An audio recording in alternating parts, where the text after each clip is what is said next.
Hi! Good morning! So for today's ganap guys, magluluto ako at yung hinihiwa-hiwa ko cabbage yan. May carrots na at saka may atsal na tayo at saka yung sibuyas. Nakakat na yan siya at ito na nga guys, magre-ready lang ako na ang lulutuan ko. Pero nalito ko guys kung alin ba dito sa anong gagamitin ko. Hinanap ko pa yung malaki-laki pero tinignan ko hindi pa rin ako satisfied doon. Kaya ang ginawa ko, yung kaldero na lang yung kinuha ko. Kaya nag-ending tayo sa kaldero ngayon instead of kawali. Ay nga no, or bakit? Kung doon ko sa kawali gagawin yung lulutuin ko, baka naman maganda tapon-tapon guys. Masyadong magaslaw itong cooker nyo today. Kaya hayaan nyo na. So nilagyan ko na siya ng konting oil. At saka dito, ako, nangangalkal pa ako dyan kasi hinahanap ko yung ang tawag dito. Kailangan ko kasing patuyuin yung noodles. Wala akong pang sala. Yan ba ang tawag dyan? Ewan ko. Bahala kayo dyan. Kayo na yung So ito na nga.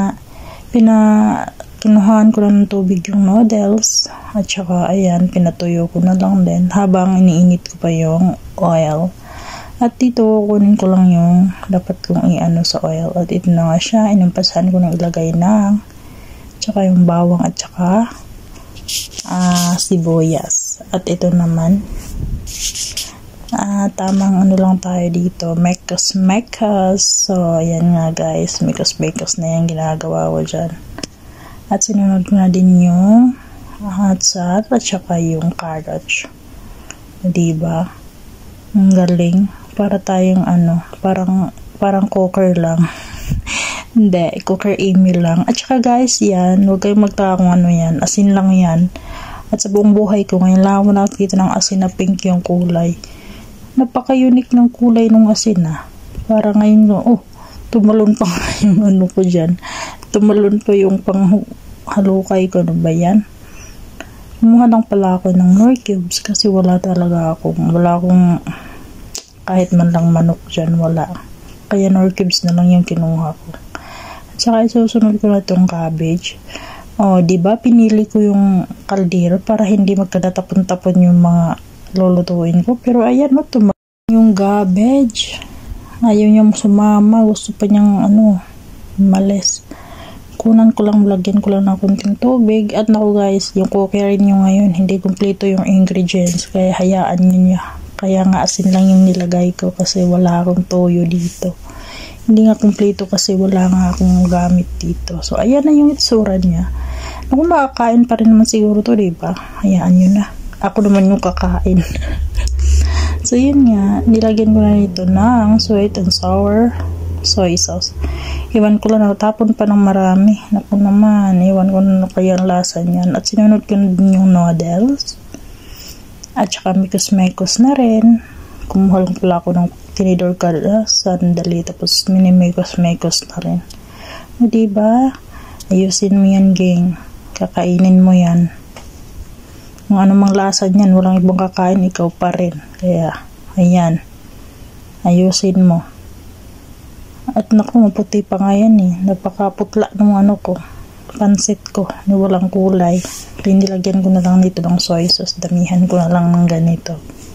Sweet and sour soy sauce. Aywan ko anong tawag dyan. So, ito na nga. Tamang mekos na nga. At nangangamoy na yan dyan, be. Ayan. Muntik na siyang masunog. Sunog na nga. Amoy na nga Grabe, lakas ng apoy. So, ito na. Titikman ko lang kung ano ng lasa. Wow, be. Pak na pak yung walang asin. Walang lasa. So, lagyan ko na lang siya dito ng soy sauce. Ayoko na kasi lagyan ng asin. Hindi na yun matutunaw So, ito na nga. Pagkatapos, mekos-mekosin yan. Kukuha na ako ng plato para ilagay ko na siya.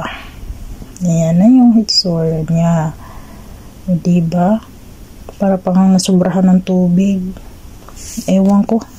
Nagkaano ba yung bahala kayo dyan. Basta ako yung kakain. At yan na yung hitsura niya. Diba? Pagkain pa rin naman, diba? Pagpasensyahan nyo na guys. Parang may minsanan lang ako nakakaluto dito. At pagkatapos kong magluto, andito na tayo sa general cleaning na ito. Nag-uumpisa na ako kasi tapos na ako magluto ng pagkain ko para sa tanghalian. Baka kakain ako mamaya pagkatapos ko maglinis dito. Marami-rami ditong lilinisin ko eh. Kakatapos ko lang mag-mop at saka nakapag-vacuum na rin ako.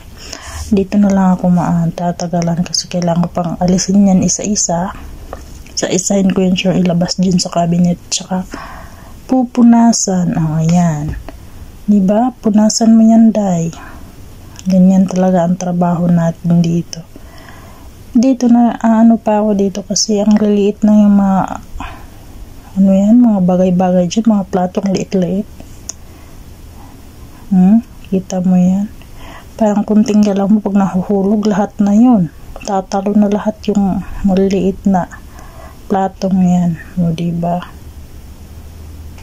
Nahihirapan ako dyan kailangan mo lang dahan-dahanin. Baka pag hindi mo dinahan-dahan, mahulog ang isa, naku lahat na tumalon. Kasi ang liliit, kaya kailangan mo mag-ingat. Ingat talaga to. So, tamang punas lang tayo. Wala na ang space. So, ayan na siya. Tapos na rin. Wala pang mapaglagyan, diba? So, ito na. Pupunasan ko na siya at babalik ko na naman yan. Ganyan lang yung trabaho natin. Kukunin mo para ibalik. Diba?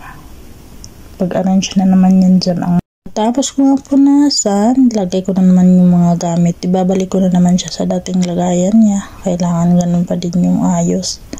Kailangan kasing maayos yan. Baka sabihin niya mo na hindi mo naman ito tinarbaho Kanina ko pa sinabi ito sa'yo. Baka bukas mapagalitan pa ako ni. Pagkatapos kasi niyan gawin, check niyan, iniisa-isa niyan. Kaya kailangan malinis talaga. So, wala akong choice kundi trabahuin talaga yan. Mano-mano at saka kailangan talagang linisan mo yun ng maigi. So, ayan na nga. Nilalagay ko na yung mga maliliit na plato. Alam mo, nakakainis to. Kung ako to, tinatapon ko to na. Dito, mga ganitong bagay na singliliit, hindi yan pwedeng wala sa kanila. Kasi, alam mo na, dami nilang kaartihan. So, ayan nga. Kanda basag-basag na nga yung iba dyan, nababasag or nabinasag ng alaga kung maliit. Kaya, ayan. Konti na lang yung naiwan at saka talagang nandyan pa sa taas nakalagay para lang maging safety. So pagkatapos nga pinunasan ko na rin yung pang takip niya. Dito naman tayo sa kabila. Dito mabilis lang to kasi malaki itong mga gamit na narito, mga plato kasi ito kailangan ko lang din kasi mabibigat din. Kailangan mo rin mag-ingat-ingat ba? Yan, pag mahulog yan, basag na naman. Wala tayong pampalit. So ito, ganun lang din. Pabalik-balik. Tapos isa-isahin yung mga plato. Punas dito, punas doon. Tsaka ibalik na naman yung cover niya. At tsaka ibalik na naman yung mga plato. Ganun lang yung gagawin. At tsaka dyan sa baba, mabilis lang din kasi konti lang naman. Dito sa taas, konti lang.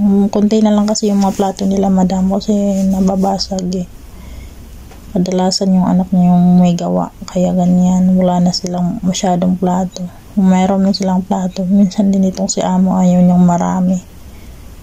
Talagang kinukuha niya yung iba, tinatapon or kaya binibigay niya yung iba. Kaya ayan, kukunti lang yung plato. So ayan nga, patapos na tayo dito banda. Arrange na lang, ibabalik ko na lang siya sa lagayan niya. Ganun pa rin arrangement. Yung ibang mga cabinet dyan, mga yan nila, baso, plato, at saka yung pampainit nilang tawag dyan, thermos. Tapos ko na yan, kahapon ko pa yan nagawa. Kaya ayan, dito na lang ako sa taas, yung dalawa na lang yung ginawa ko. So, ayan nga, tapos na tayo. Pinahiran ko lang dito. Pinunasan ko na lang din. At saka, ibabalik na yun itong mga nakalagay dito. Kasi tapos na ako today. So, yun nga guys. Nagtatapos naman yung araw natin dito sa kusina. Yung buong kusina ng trabaho natin. Hindi ko man lahat na videohan. At least may naipakita ako sa inyo mga ginawa ko today. So, hanggang dito na lang tayo guys. Salamat sa inyong panonood. Bye!